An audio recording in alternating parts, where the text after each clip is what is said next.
Hi everyone and welcome back to my another vlog. আজকে বিকেলবেলা বেরোতে গিয়েই দেখছি যে বাড়ির সামনে মাঠে দুটো বুল দেখো কি সাংঘাতিক ফাইট করছে। এদের ফাইট দেখে তো আমি এগোনোর সাহসই পাচ্ছিলাম না। কিছুক্ষণ দাঁড়িয়ে ওয়েট করলাম যে এরা কখন থামবে, দেন আমি যাব। বাট এদের তো থামার কোনো লক্ষণই দেখছিলাম না। দেন ফাইনালি আমাকেই অন্য রাস্তা দিয়ে বেরোতে হলো।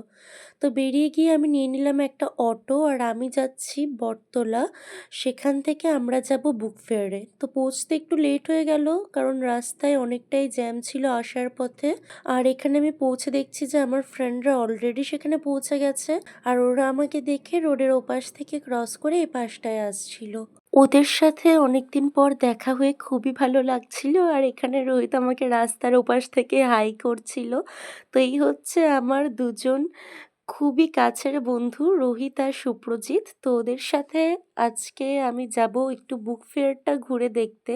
কারণ লাস্ট ইয়ার তো আমি বুক ফেয়ারে আগরতলা ছিলাম না, তো যাওয়া হয়নি। আর এখানে আমরা অটো ঠিক করতে যাব, অমনি দেখলাম বুক ফেয়ারের জন্য যে ফ্রি বাসগুলো অ্যাভেলেবল রয়েছে গভর্নমেন্টের সাইড থেকে, যেগুলো প্রোভাইড করা হচ্ছে বুক ফেয়ারে যাওয়ার জন্য, সেটা রয়েছে।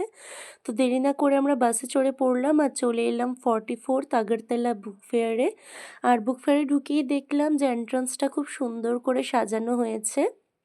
ভেতরেও খুব সুন্দর ফুল গাছের টবগুলো রাখা রয়েছে আর খুব সুন্দর করে ডেকোর করা রয়েছে। আমি একটা স্টলে ঢুকে পড়লাম দেখার জন্য যে কি কি বুকসের কালেকশন রয়েছে না রয়েছে। দেন স্টলটা একটু ঘুরে ফিরে বেরিয়ে দেখলাম যে সামনেই একটা স্টেজ করা রয়েছে আর লোকজনও বসে আছে, হয়তো কবি সম্মেলন বা ওরম কিছু চলছে, ঠিক বলতে পারবো না কারণ সেখানে বেশিক্ষণ তো দাঁড়াইনি। তো একটু ঘুরে ফিরে দেখছিলাম আবার বুক ফেয়ারে যে এবার কি কি স্টলস বুক ফেয়ারে এসছে না এসছে, কোন কোন জায়গা থেকে। আর দেখলাম যে আমাদের অ্যাডামাস ইউনিভার্সিটি থেকেও কিন্তু একটা স্টল আছে। তো ঘুরতে ঘুরতে আবার চলে এলাম এই স্টলটার সামনে যেখানে একজন সেলফ মেড পেন্টিংস সেল করছিল। অনেকগুলোই সোল্ড আউট ছিল আর বাকি পেন্টিংস যেগুলো তখনও বিক্রি হয়নি দেখলাম সেগুলো খুবই সুন্দর। তো আমরা অনেকটাই তাড়াতাড়ি চলে এসেছি, ওই 3:15 মতো বাজছিল। আর যেহেতু বুক ফেয়ারের ইনিশিয়াল ডেজ ছিল সবগুলো স্টল তখনও ঠিকমতো রেডি করা হয়নি। আর এখানে দেখো সন্ধে হয়ে গেছে ঘুরতে ঘুরতে, আর আমার ফ্রেন্ড আমাকে কিছু ফটোস তুলে দিচ্ছিল। এখানে আবার আমরা আরেকটা স্টলে ঢুকে পড়েছিলাম যেখানে রোহিত আর সুপ্রজিৎ কিছু বুকস দেখছিল নিজেদের জন্য।